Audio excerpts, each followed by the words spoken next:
So, PowerShell. I'm actually going to give that to my support team. Guys, if anyone asks a question, they are my poster. You've seen those posters posted on Twitter? They look great in your office. uh, yeah, I mean, I think I'm going to tune up a bit. I mean, you've got the Habitat talk and the MongoDB talk, and I'm just like, you're here. Wow. Fantastic. Okay, so I'm Adam Najmanowicz. I'm head of the .NET practice at Cognified and Sitecore MVP, pretty much for the stuff that you're going to see today. Glad to do this. We'll do this a lot. We have a lot of resources. We have a Sitecore Slack chat. If you're not on Sitecore Slack chat, definitely go join us. And we've got a module-SPE channel there. If you've got any problems with this, definitely give us a shout. And it is very much a community effort. I mean, those are just kind of the more prominent, people that are building this stuff, and there's a lot of us. There's much more people who write about it and who do other stuff to support people with writing solutions on top of SPE. But yeah, I mean, it's fairly popular from what I've heard so far. It's a few people are using it. Um, so basically, what are the takeaways from the talk that I want you to have when you leave, when we are done with it? It's just basically that you can process content, that you can import, that you can change and transform, analyze, and slice and dice the content in just a few lines of code.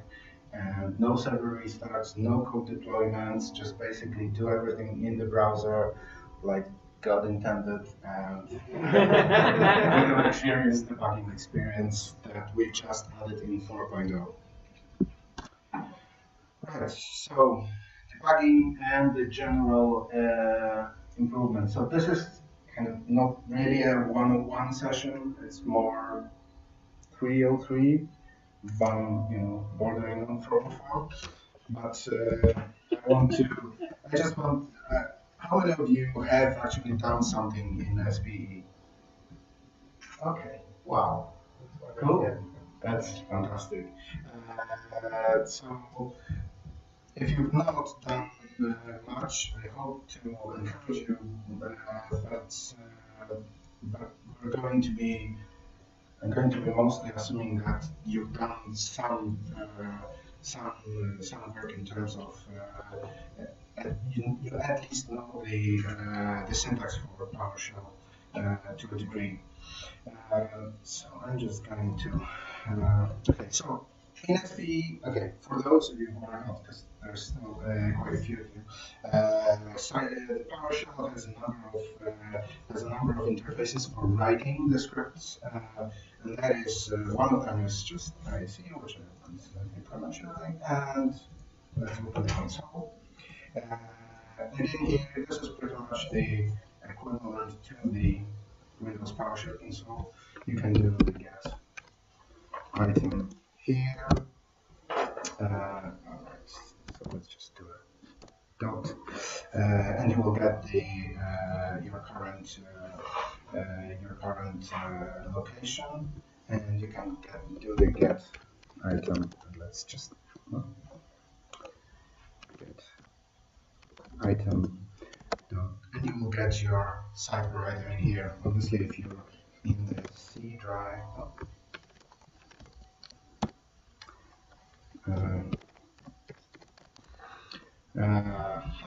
That's asking for dot.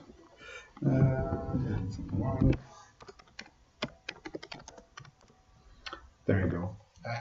It's fully functional PowerShell syntax within the Sitecore process. It is important that it is in the Sitecore process, well, because what it gives us the opportunity to do is basically call all the Sitecore APIs. So whatever you can do in C#, you can do in here. However, we're giving you a lot of additional tooling to do much more. And then there is another environment in Windows, which is the ISE, Integrated Scripting Environment. Something like that, very like that, which is the PowerShell ISE. And again, in here you can write your scripts. So get item dot, then you execute. Sorry, it's Control E. I'm just used to the shortcuts, and you can execute just the scripts that you write in a longer form. You get a lot of, for those of you who haven't worked with it, you just, when you don't know something, we try to help you where we can. So, well, okay, so what does get item do?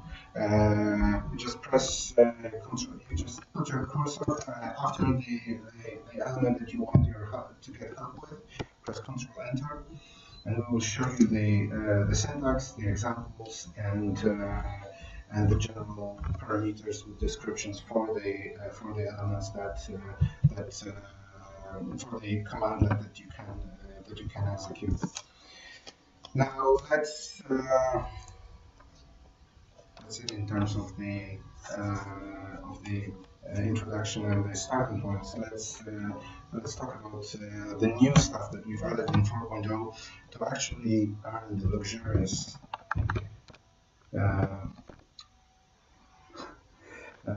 objective. Sorry, English is not right. Yeah. Przymiotnik. Yeah. Okay, so in 3.3 you had to fall back into Visual Studio a lot.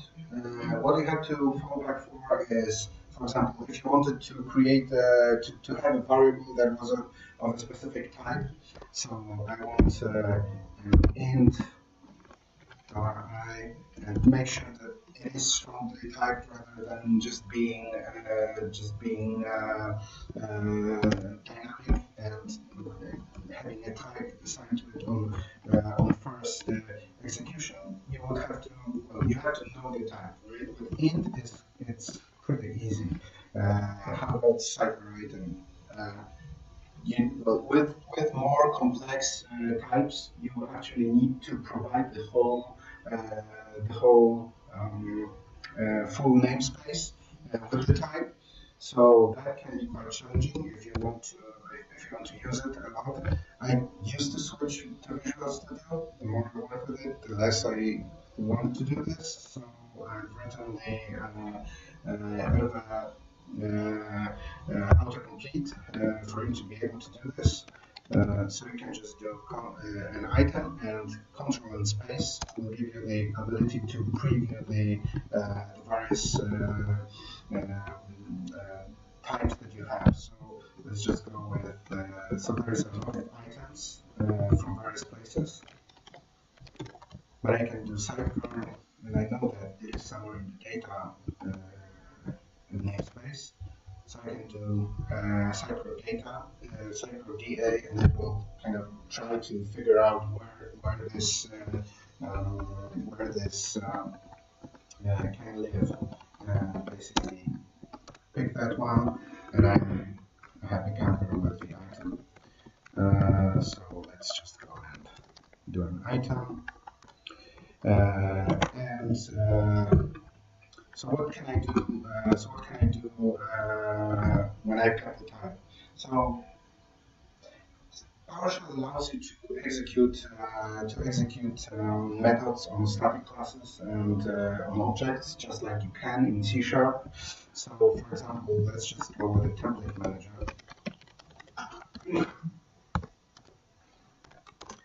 And let's find it. And let's see what we can do with it. Again, you've got full autocomplete with the methods that you can get provided for you. Now, do you know what the parameters for the get templates is? Anyone? Again, control space, and we get an information on what exactly we need to provide to make this this call work, right? So let's do that.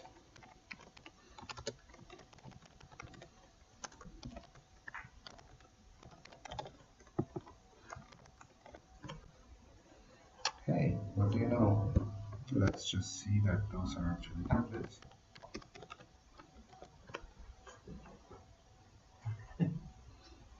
Right? So we got the templates, and we didn't have to fall back from Visual Studio, right? Neither for the template nor for the parameters for the method. And similarly, let's just get an item.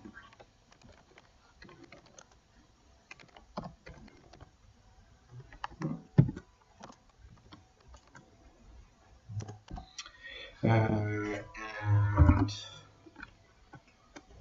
right now I can't, it doesn't help me with anything. It doesn't help me with anything because right now the session doesn't yet know what the item is. So I need to execute this. I need to execute this script to initialize the item variable inside the script session, and I'm in the general ISE editing session context. So let's execute the selection. We know that the item is item now. And then I get the full prompt for all the methods and properties that, let's just say, get. Yeah. Can you unmaximize your screen? I think that we can click. Like drag it to the left. Oh, okay. Just the ISE. Yeah. Maximize, what do you mean? Yeah. Just if you just drag the ISE to the left a little bit. So Okay. Okay. great. Let's just That's perfect. do that. Yep. Again, on variable, I can get the information of what I need to provide to actually make this call work. So that's to make your life easier. Now, there's one more thing that always kind of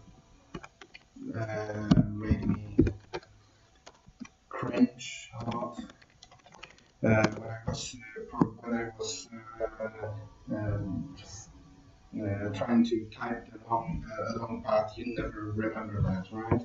So you can just go and do your prompt, and that was actually fairly similar if you didn't have any spaces. Now it was much more challenging when you actually had the spaces. So it will now know that if you put the slash after the path, that this is still continuation of the path, and it will correct the path for you once you're complete with the selection. So that's another thing that I think, well, it definitely makes my life much easier.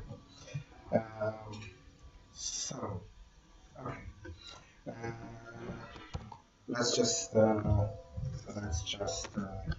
into the debugging. Let me just clear the session.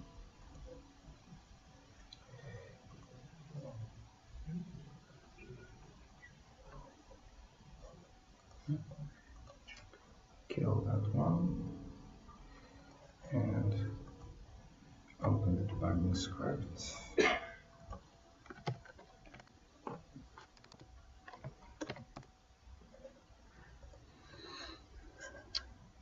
Right. So debugging, this is something that also was a bit challenging when you are actually writing a longer script or something more complex than just basic, pipeline. You wouldn't be able to kind of, break into the logic of the script. That is now implemented, and you can pick the contents of variables. Okay, at this point I killed the session, so there is nothing in memory, so I cannot see, okay, session is not found, I cannot really see what the variables contain, so you can see that this is just basically a clean session, and we're going to execute that. What it does is just it creates a model, fetches the file, fetches an item, sets an I to 0, then we define a function which calculates a square from the n int and then returns it. And then I can, I'm just basically looking through the just 0 to 10 and just sleeping every time and then returning the square from 1 to 10. So I'm going to put a breakpoint in here. So that's just basically like in Visual Studio, you can set the breakpoint, and then you can click a debug, and it will stop at the breakpoint, and you can pick then the value of variable. So we're at 1 at this point.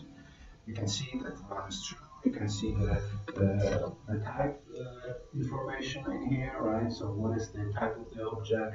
What are the kind of main properties on the object? So you can look at you can diagnose this. What I can do is, okay, so I is 1 and I can run. So let's just do something more. So this is the equivalent of the immediate window in Visual Studio. So I can check. So what's the RI? It's 1. Run is true. So if I set run to false, it should stop after this first run, right?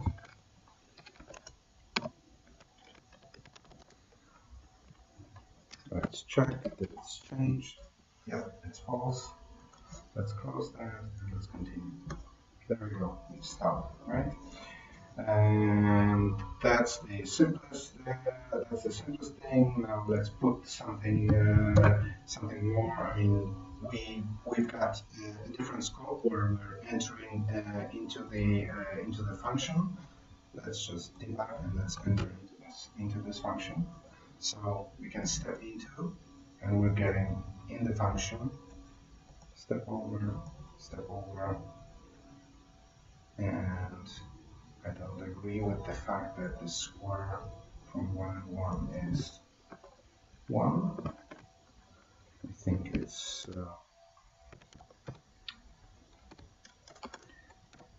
2.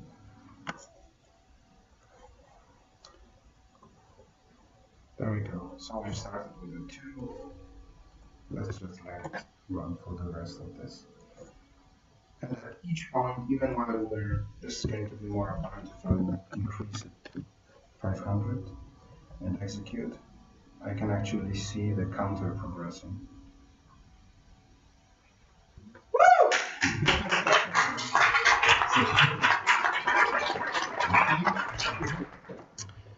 Right, okay, so the debug. Thanks, guys. Support team. Okay, so let's have some fun with some data. So for this part, I have imported, will import the Game of Thrones database. There's a site on the net that you can actually scrape this information from. And I've actually started doing this, started playing with the HTML agility pack. I think I spent an hour on it. Then I went to About page, and somewhere in here just basically found, okay, well, there's a GitHub, right? There's a GitHub, and there's probably a better way to do this. And I basically found a JSON representation of this site. So, well, that was an hour wasted, but no, completely. So I got this database, I got people with pretty well-defined models. So I got person, I got first name, last name, houses, titles, their status, and you know, that's probably how many of you watch Game of Thrones religiously? Yeah, this is it's just it's a massacre. That's fun, right? So we got a bio for everyone, and I just basically it took me an hour to create the templates, matching templates for the models in the JSON files. So I got my sample castle character house region, and the character has the, well, let's go this way, first name, last name, titles. He's alive. Because I wanted a checkbox. But I've also got a live status because some of them have status like you would have on Facebook. It's complicated, right? Like, you know, I actually when I started to populate this, it was kind of I had okay, well, if it's alive, then the checkbox says it's one, but then it kept telling me that Sansa Stark is dead. I mean, she jumped, right? But we don't know she's dead, right? Unless you watch the first, the first episode of this season, which will become apparent. Yes, but it's basically at this point in the database. Thank God, it's complicated still. So I had to add this things. And then we got houses, which is basically the houses, the families to which each character belongs, and who played this character, right? And then the castle, they got some complicated also relations with houses, who's got it now, who had it before, Baratheons, assholes, took the Winterfell, and there's, a whole lot of changes happening. And then the houses with their members, right? So really what it took to write the script, it took around an hour for everything, and that's basically. He's put over here. Okay. Sorry. So that's really what it takes to load the file. Immediately I've got the ability to start looking at its properties, right? I just take a convert from JSON and then get the content from the file path. And when I will run this script, okay, well it will create everything to show that it exists. But let me hurry. Okay, well you see there is no arrow here, so it didn't exist yet. There we go. Now it does. But You did say it could create it faster than you did yourself. Sorry? That was the script. Okay. So we've got, so what does the script do? It cleans up after previous runs and creates the root nodes, and there's just a plumbing code. And then I loaded the files, I got the houses. So, it took a line of code to parse this JSON and I can immediately iterate through them. And then for each house, I can look at the model. And I can, for this house, in the fields, in the description, just copy it to the Sitecore items. So when we're doing a new item or get item, we're also providing you with some tooling around the item. So those actually the title and image, those are Sitecore fields that we expose as properties on those objects. It by itself, the assignment wraps the begin right and the end right, unless the begin write and end write has been editing was already initialized, then it just leaves it alone. But other than this, it will allow you to basically take the any value and assign it to property really easily. And then to properties like an image, you can simply take an item and assign to it, and we will understand that this is a property that is a link or an image, and we will automatically take this item and format this properly for you. So you can assign a URL, but you can also assign an item into a link property. And then we've got just the rest of the stuff enabled, and then the farthest thing inside of items, find the proper icons. And then, post concatenation. Okay, so the display name, I want it to be the first name plus the last name. Then the guy might have some titles and a bio for every person. An actor, then checking if the status is alive. So this is going to be kind of flattened. If it's complicated, it's just deceased for me at this point. And saving the status anyway. And this is an interesting bit. So I need to actually, for the person can become part of this family or the other, this house or the other, right? So Sansa used to be, I think Sansa is actually changed her house a few times, right? So let's just see. Okay, so we got those people imported here. We've got the content. Let's just say, let's just look at preview of one of them. Can?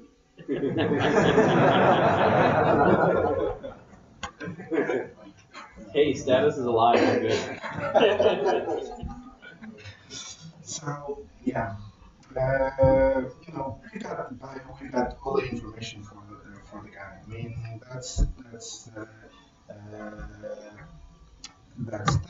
Now, can't remember everybody else, but let's see. Sansa. So where do we got Sansa? Yeah. So she has to be star, then monster. Now she's about to be Bolton. We'll see about that. But this script is taking those dependencies and it's kind of turning them into Sitecore items, resolving the dependencies, and then assigning them. And all it really took is 100 lines of code to be done, right? And it executes in a couple of seconds. Now, what can you do with this data? Let's just open the query. So we can simply query the data with just look. So I've got all this created under content home. So what it does, it just take the children recursively where object.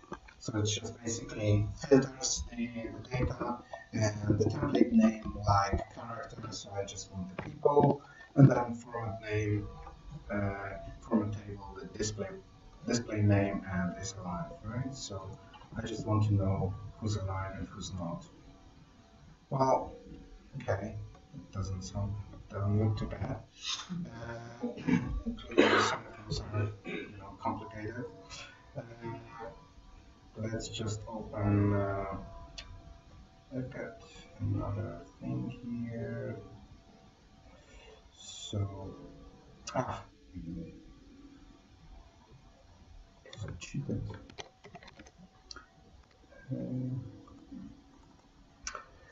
So this script is actually much longer, and I'm going to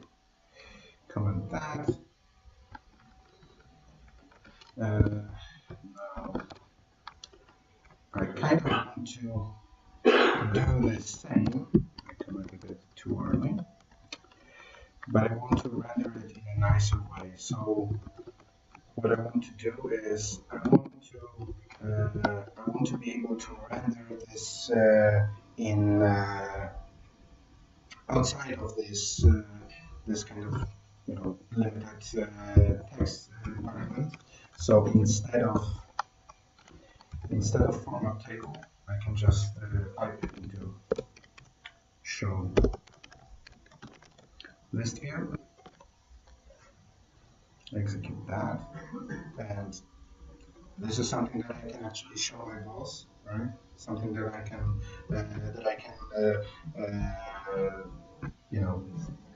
export to HTML and send to someone, right?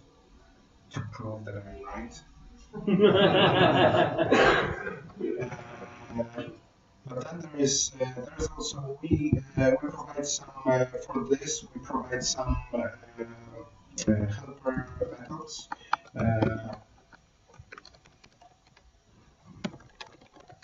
There is a useful thing for import function, and we've got quite a few of those. But I want to have again full autocomplete support for this. Run the report field, and I want to use it here. So I want to include the image for those guys. And let's make it 256, 128 to 128.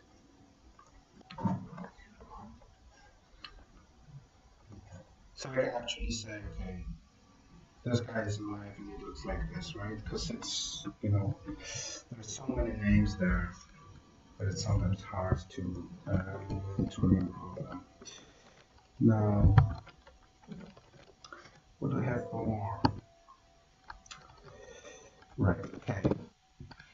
So, how do I resolve the information that is on the field? So when I actually get information for Jon Snow, I'm not spoiling it for anyone, right? The memorable ending of season 5, the traitor. Yeah. So let's just see. Jon.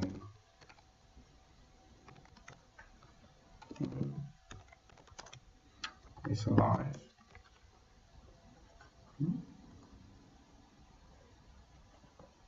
What are we doing wrong? Did I execute that? Yeah. Let's just see. Huh. Let's see if that works. I might have lost the property.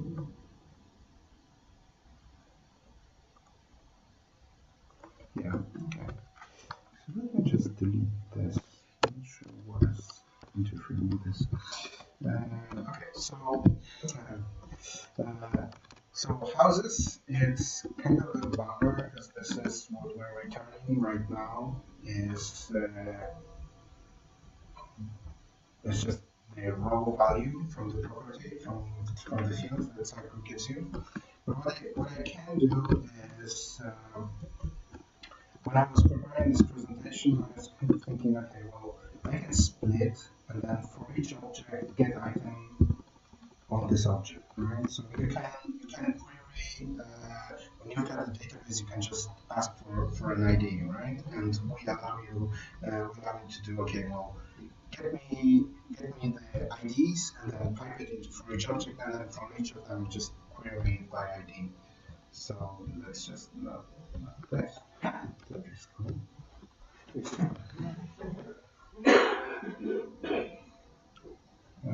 Yeah, okay. So he was a start, kind of, right? A master child, and then he pretty much got sent to Night's Watch. So yeah, we've turned the GUIDs into IDs, but it kind of bothered me that I had to split this. So you're seeing it first.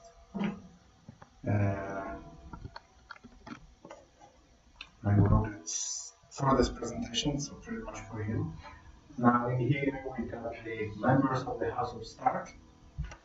Now it's we're accepting just the pipe GUIDs into get item. So you can just do get me an item and a list of IDs, and you will get all the items in one go.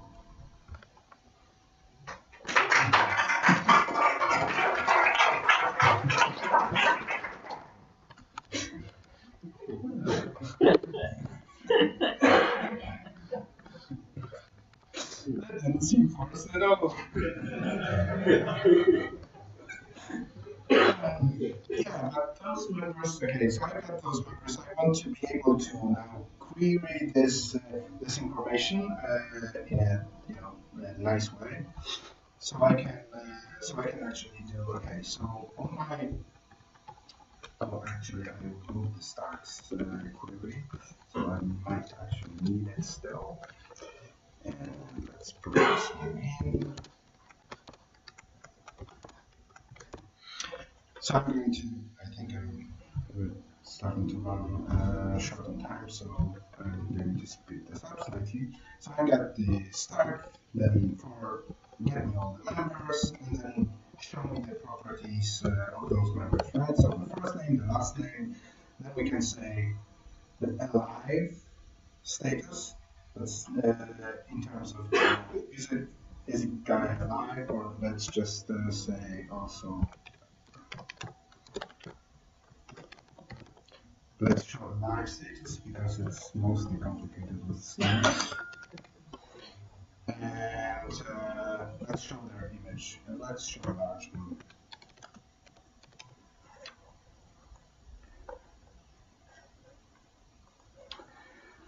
So we got, yeah, well, not many of them left. But in case of something, we can say, okay, well, it's uncertain, jumped off the wall, it will interferes with the gray jar. Okay, so that's the querying, another way of querying it, and let's see, I think we're going to learn how much of a killer generator is. So I got, this is another way for querying items, which is basically, this is using the Sitecore context search infrastructure, and it basically says for all the descendants of get item dot, which is in this case home, and this is my context.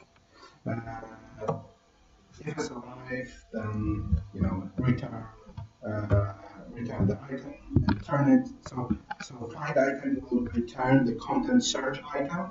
If I want to turn it into an item, I need to pipe it into initialize item, and it will just turn it into an item. And in here, this is kind of not enough because I also have other stuff that doesn't have is alive, so it will actually be true. So I'm inverting this and also saying, okay, well, if the template is got paragraph, so we'll not place a bet once dead or alive.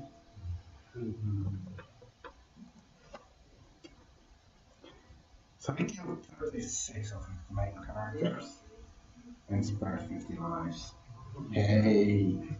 That's bad. It's not done. Yeah. There's still a lot of them to kill, yeah, that is true.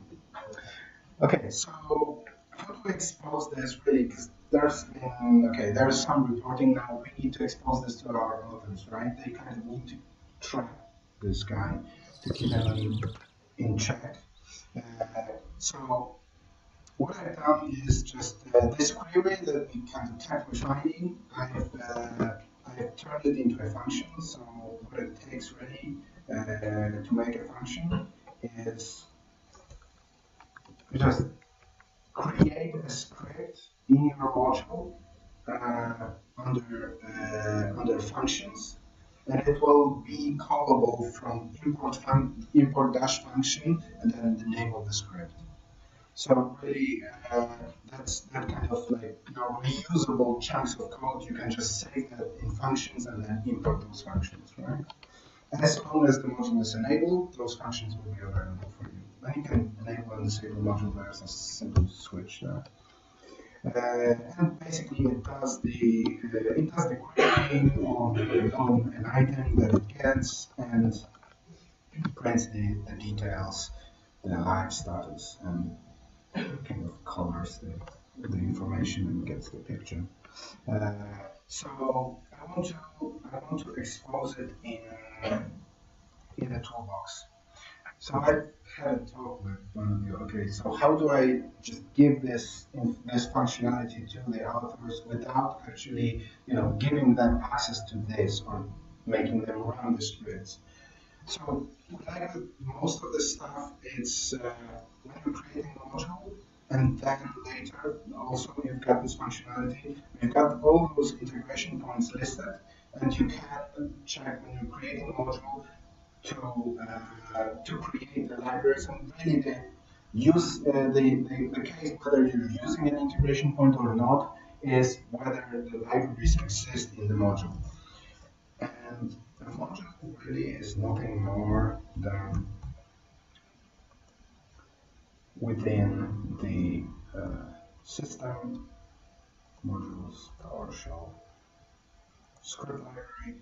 Those are modules, and you can see which one is turned on or off by the fact that those disabled have X in them. So if I disable it, none of my Stark elements or Game of Thrones elements are here, no reports, no scripts in here, right? Now, if I enable this module, you can see that liveliness status is in here, the toolbox house status is here, and I'm not sure if I've got anything in reporting, no. But it's just a matter of saving your script in a proper place. And we will respect the security, we will respect the icon that you pick for the script, so it will immediately look kind of good for your users. So Actually, fine. So okay, yeah, right. So really, what we're doing here is just basically we're saving it with the ability again with a single line of code, pretty much picking the house. Let's just go with the right one. Showing this information, then we can play the J.R.R. Martin. I don't. Okay, her status is complicated probably because it says that she lives. That's clever. Yeah. And we can create pretty much the really nice. I feel like yeah, we can create pretty much pretty rich interfaces with actions, with rich reporting. We've got the field renders for progress bars. We're working on charts, and it's going to be more and more advanced. And you've got all those different places where you can actually expose this functionality to your users. So if we want to check the Lannisters, it will not even ask us. It will just straight show us that Lannisters are not in that shape, pretty much. Yeah. Cool. Okay.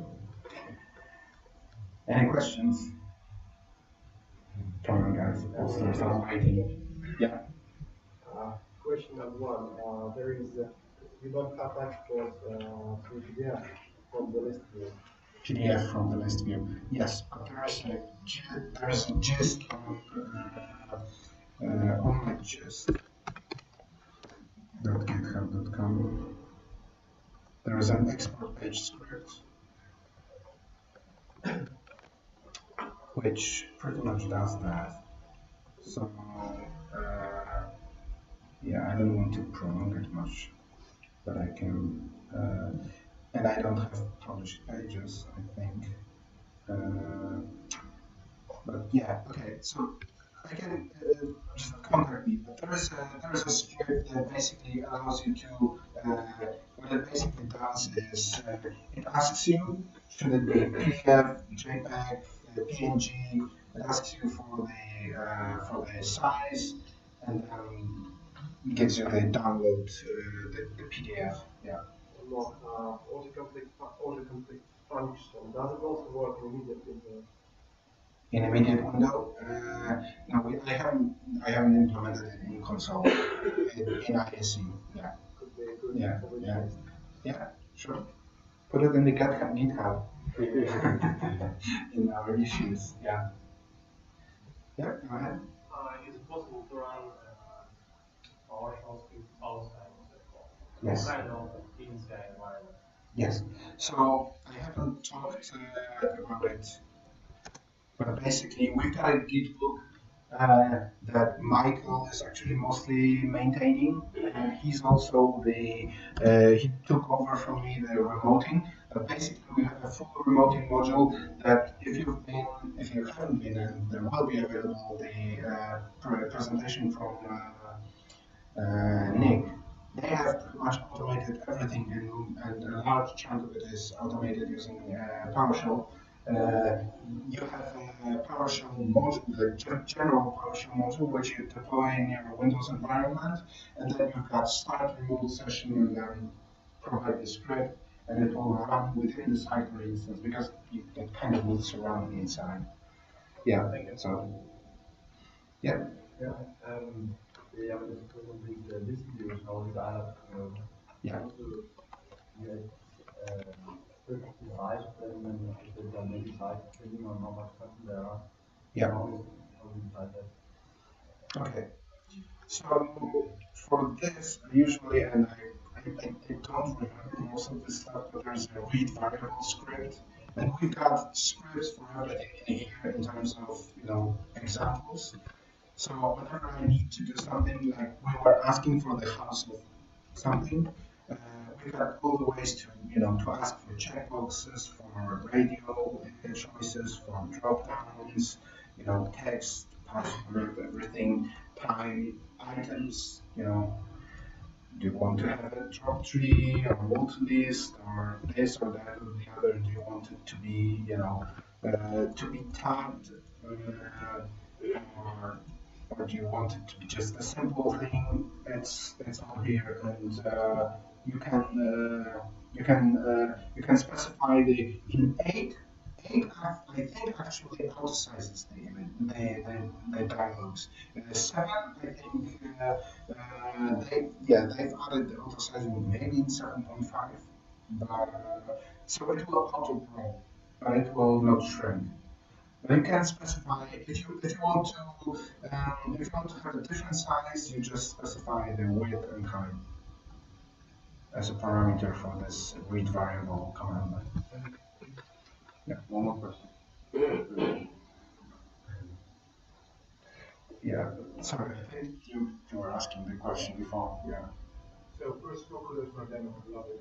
I was wondering, can you also trigger the PowerShell from processes or workflows? Can you call PowerShell from processes or workflows? So I think we've got a lot. I mean, there's so much of this that I really don't. You know what? Yeah, she can do this because I think I wrote it. I'm not sure at this point because this was a long time ago. We definitely can do tasks. And there is a lot of there is also tooling around tasks. When you install SPD and right click on a task, it will allow you in the scripts allow you to edit they will create a luxurious UI for editing this one. What does 127 mean, right? Yes, inside Chrome. Yeah, yeah. in the context menu. But the tasks are definitely there. Yeah. Yeah. So it's possible to run the scheduled task inside code and have a PowerShell script that runs every so many times. Yes. Okay. Yeah. So we definitely support the Sitecore task functionality, but then if anything else fails, there's always remoting. And I think we're also supporting. I think Akshay has written the Sitecron support for PowerShell. So Sitecron has integration with PowerShell. Yeah. All right, thank you, Anna. Thank you.